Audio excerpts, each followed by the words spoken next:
Today, in this lecture of beneficial aspects of microbes, we shall be discussing the importance of fungi, protozoa and helminth. Fungi constitute the largest group, and it is important with respect to food production, production of bulk drug, agricultural importance, environmental role, and above everything, they may act as a model organism or acting as a research tool.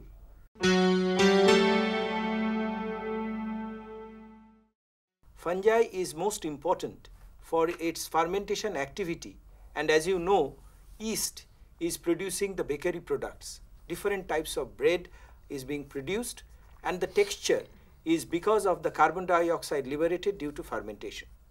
Another important aspect is its ability to produce alcohol by fermentation, and because of that, they may be utilized in the production of different fermented food, and this may include the production of soya sauce.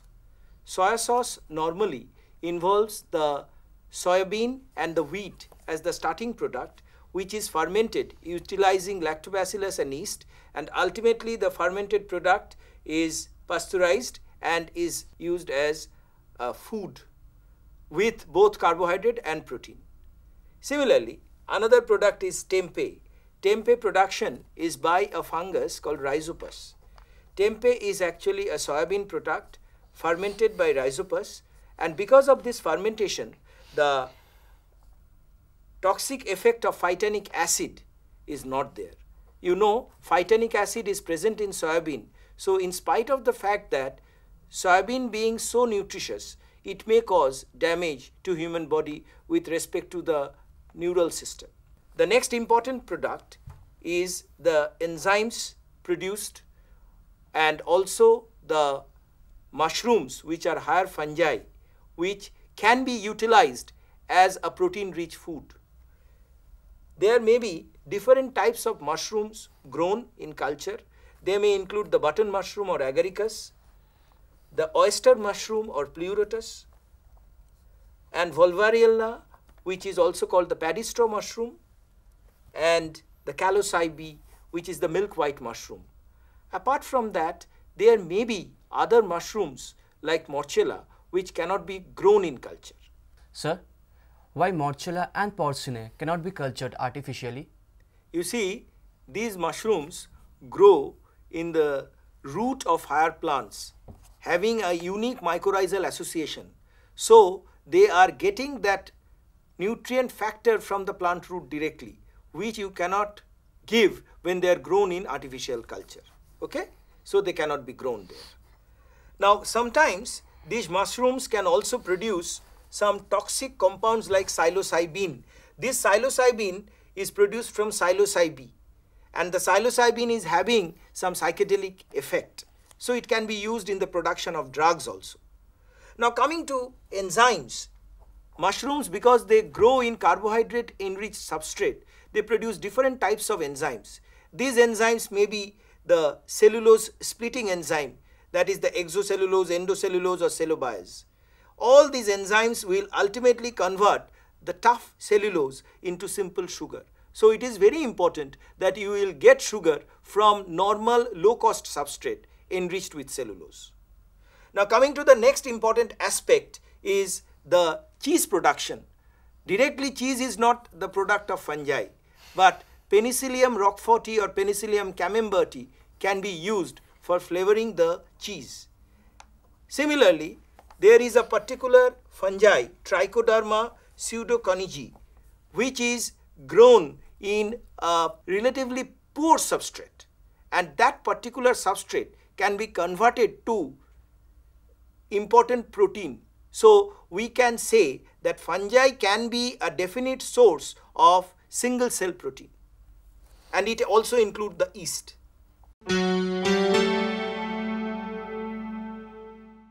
The moment we talk about drugs, immediately the name of penicillin comes into our mind.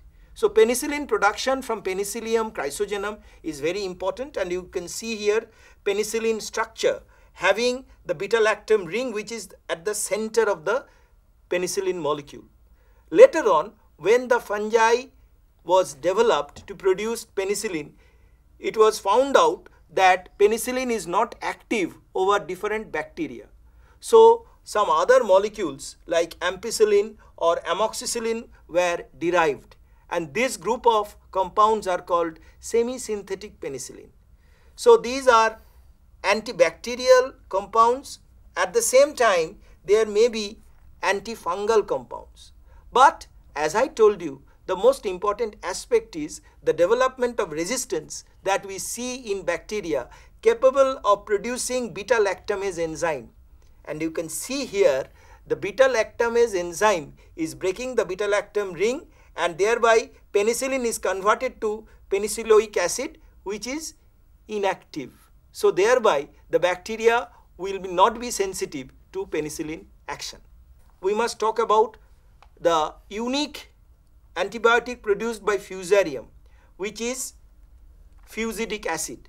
This molecule is active over drug resistant bacteria, and essentially it is actually blocking protein synthesis. So where normal antibiotics will not work, fusidic acid may be active. Coming to antifungal antibiotics, Penicillium griseofulvum produces griseofulvin, or there is another compound which is echinocardin. These compounds primarily will act on cell wall biosynthesis of fungi, or they may also block the protein synthesis of fungi. But they are also very important in treatment of fungal diseases. Now coming to the next important action, which is the production of cyclosporin. And this cyclosporin actually is a drug which is inhibiting the immunoreaction. And you can see this cyclosporin is blocking the molecule which is calcineurin, and thereby it will inhibit the nuclear factor, as a result of which it will prevent the production of interleukin 2 and immunogenic reaction will be reduced. So by this way you can actually make a person very much immunocompromised, and it is useful in those cases where there has been organ transplant. Sir, why is it so difficult to design antifungals? Yeah, you see, antifungal molecules are relatively rare. The fact is, you are considering fungi as eukaryote. Similarly, human and other hosts are also eukaryote. So when you are producing an antifungal compound, you have to be rest assured that that molecule is not active in any way against the host. So that is why this toxicity level is high. So you have to be very careful when you design an antifungal compound. The next important compound is lovastatin, or statin group of compounds produced from Aspergillus, which is blocking the biosynthesis of cholesterol. By inhibiting the enzyme HMG-CoA reductase, it will inhibit the production of mevalonate and ultimately squalene biosynthesis and ultimately cholesterol. So definitely by lovastatin application you can reduce cholesterol, and that is also good for aged person having high cholesterol level, particularly persons suffering from cardiac problems. So, Yes? can lovastatin be used to cure atherosclerosis? Yes, atherosclerosis primarily is deposition of triglyceride or cholesterol in the blood vessel. So lovastatin ultimately will prevent cholesterol biosynthesis. So in the long run, it will reduce the atherosclerosis effect in aged person. Is it clear? Now I come to a very important role, which is the role of antioxidant or anti-cancer. This mushroom is lentinous, and it produces a compound called lentinan, and the lentinan is definitely having anti-cancer effect. Now we come to a group of compound which is produced by fungi. Commonly they are involved in different physiological functions.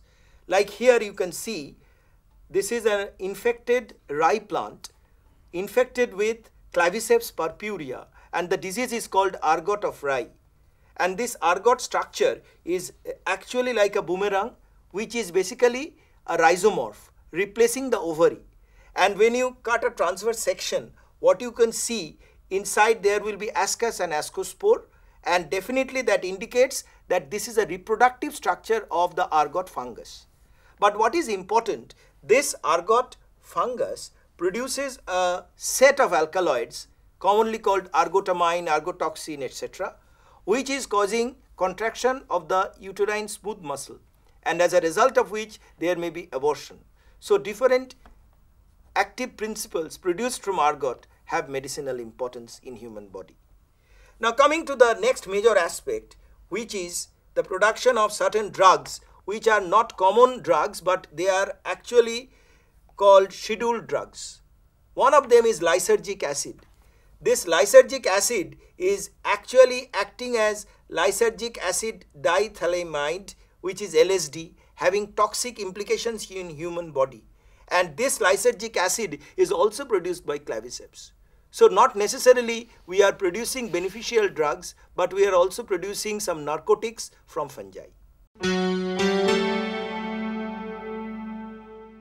To start with, we will begin with the production of biopesticide. Now biopesticide is actually a set of fungi which will invade insect pest, as a result of which the insect will be killed either in the larval stage or in the adult stage, and thereby the crop plants will be protected. Like you can see here, Metarhizium, which is a fungi producing the green conidia, has killed the insect of Lepidoptera, and the dead body of the insect is turning green because of the green conidia of the fungi. So definitely that is a particular insecticide producing fungi. Similarly, nematodes are important root pathogen. Nematodes are also treated with fungi like Harposporium. You can see here the Harposporium mycelia is trapping the nematode and ultimately killing it. It will block the physiological functions and thereby protecting the root of tomato plant. In the same way, there may be certain fungi which may remain in normal grass, like in ryegrass. There is a fungi called Neophytodium. This Neophytodium is present as an endophyte, having a unique relationship, deriving the nourishment and getting the protection from the rye plant. But at the same time, this particular Neophytodium is toxic to insects who normally cause damage to this ryegrass. Not only that, it may also damage mammalian grazers. So those who are grazing on these grasses will also be affected. So they also try to avoid these grasses infected with Neophytodium. So I have a question. Yes? So can Neophytodium be used for insect control? It can be used, but as a matter of fact, as I told you, there is toxic implications of Neophytodium in mammalian system. It is not as useful as the Bt toxin produced by bacteria Bacillus thuringiensis. But definitely there is an effect which is actually preventing the insect growth. The next important aspect is the production of a group of compounds called phytoalexins, a phenolic compound produced by the host plant when it is infected by the specific pathogenic fungi. One of them you can see here is momilactone, produced by rice plant when it is infected by pathogenic Dreschlera rizi. And this momilactone actually can prevent the growth of the fungal pathogen. And it is unique that this type of defense will only be affected in infected tissue. So this is called systemic acquired resistance. A part of it is actually preventing the fungal disease. Now coming to the next aspect, which is production of contact fungicide. This is the fruit body of a fungus called Strobilurus producing a compound called strobilurine. Now this strobilurine group of fungicide is actually a contact fungicide or a contact pesticide which will prevent insect pest when they are on the leaf surface. So that may be very useful, particularly those insects which are causing damage to the leaves of crop plants. So these are the different aspects of biopesticides. We will discuss mainly the removal of toxic pollutant, maybe heavy metals. Now you know any particular industrial effluent may contain heavy metals. But these heavy metals, if treated with fungal mycelia, they can actually remove those metals showing biosorption. Maybe mycelia of pleurotus or mycelia of volvariella can remove metals like cobalt, cadmium, lead very effectively. And as a result of which we can say, whenever there is a substrate which is containing high amount of heavy metal, the metal load will be reduced by the fungi growing on it. In the same way, fungi can also be utilized in reducing complex organic substrate. And one of them is the Phenorchiota, and this Phenorchiota is a brownish mycelia which actually is growing on an organic substrate and degrading the complex pesticide like dioxin. You can see that the color, the texture has changed, and this color, brown color development is because of the enzymatic activity by which complex substrate is being reduced. So this is a very important role of protecting the environment from toxic pollutant. A very important role of fungi mixed with algae, here we call it lichen. Lichen is acting as a bioindicator. Why? Whenever the concentration of sulfur dioxide in the air is increasing, that sulfur dioxide will act as an indicator for lichen sensitivity.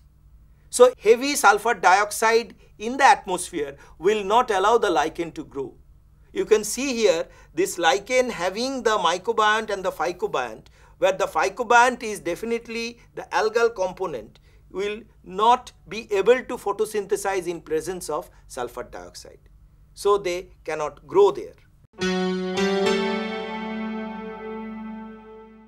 Fungi can be a useful tool to understand cell division. You can see here the cell division by budding is a very common phenomenon. But this budding phenomenon is observed in budding yeast, Saccharomyces cerevisiae. In the life cycle, the unique alternation between diploid and haploid generation can be understood in yeast, that is in Saccharomyces, or alternation between the haploid and the diploid generation. Similarly, there is another important yeast species called Schizosaccharomyces pombe, which is commonly called the fission yeast.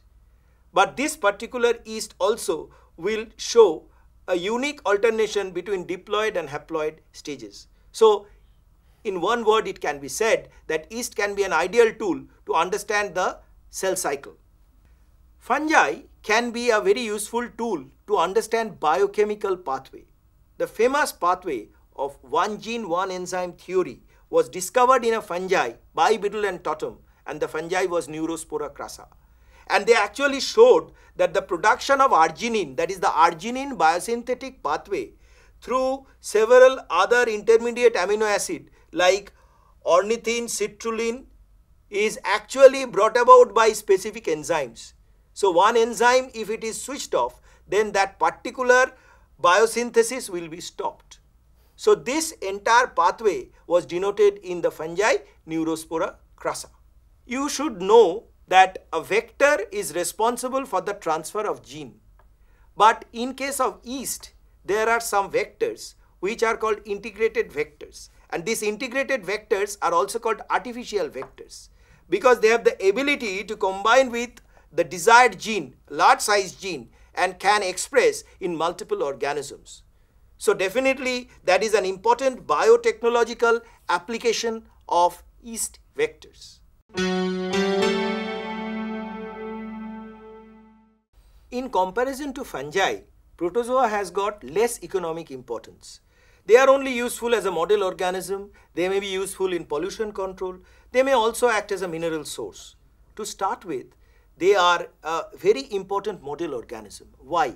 Because you see, a protozoa is a single cell animal. All the important life processes that actually take place in the protozoa. And not only that, in certain protozoa, like in Paramecium, there are two distinct nuclei. One is the macronuclei and one is the micronuclei. And you know the micronuclei contains the sex chromosome. And this sex chromosome is actually exchanged during conjugation. The expression of the sex chromosome can be very well understood in the life cycle of Paramecium. And you can see this is how that the Paramecium donor and the recipient will exchange the micronuclei chromosome when they are sexually reproducing. And the same picture you can see in same study. So these are the two paramecium joining, a bridge is formed, and through this bridge the nuclear material is being exchanged, which will increase the vigor. Not only that, there is a phenomenon by which unutilized gene in paramecium can be transferred to the cytoplasm, and thereby they will remain there for some time and the nuclei shape will change. This is a very unique phenomenon which we notice in case of protozoa. As I told you, protozoa can predate upon bacteria. So when they are predating some toxin producing bacteria, they are actually protecting the environment. So thereby, when these bacteria are being destroyed, the ill effect of sewage pollution with respect to increased BOD level will come down. So this is how protozoa may also help in balancing the environmental ecosystem. Coming to a very important aspects, which is the production of, say, some minerals like calcium here. You see, calcium production is normally observed in foraminifera, and this foraminifera deposit will definitely show high calcium content. So debris of protozoa can also act as production of minerals. There is a group of organism called Trichonympha, and this Trichonympha has a very important ecological role. They remain inside the gut of a particular insect, and this is a mite here. This mite will produce cellulose splitting enzyme, but it is not the product of mite, it is the product of this Trichonympha growing inside the mite, and they have a unique symbiotic association, as a result of which this Trichonympha will enable the mite to grow on wood enriched substrate. So this is a very important ecological role of protozoa, which is beneficial to the mite. Helminths are mostly harmful organisms, but the infection of helminth can actually cause some modification. Now infection, when I say this infection can be primary infection when it is entering from outside, and primarily it is the alimentary canal, and then it may spread to other organs like the lung, and there may be secondary infection, that is already the helminth cyst or the helminth in some form was there in the alimentary canal, from where it has actually gone into newer organ like the lung. This type of infection will modify the immunological reaction in human body. You can see that there are two types of reaction. One is hypersensitivity, other is low hypersensitivity. This is brought about by the production of important blood cell, which is eosinophil. So eosinophil mediated hypersensitivity brought about by the elevated level of interleukin 4, which is definitely an immunological reaction that can only be understood due to helminth infection. So there lies the importance of helminth in understanding the immunological reaction to parasite.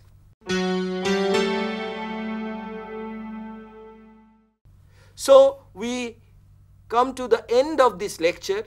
What you have learned today are the different beneficial aspects of fungi in agriculture, in food production, in brewery product, in environmental protection, and also as a biotechnological product. Then we also have studied the different aspects of protozoa with respect to model organism, with respect to ecological role, with respect to pollution control, and finally we ended the deliberation with some positive role of helminth with respect to the modification of the immunological system in the host body.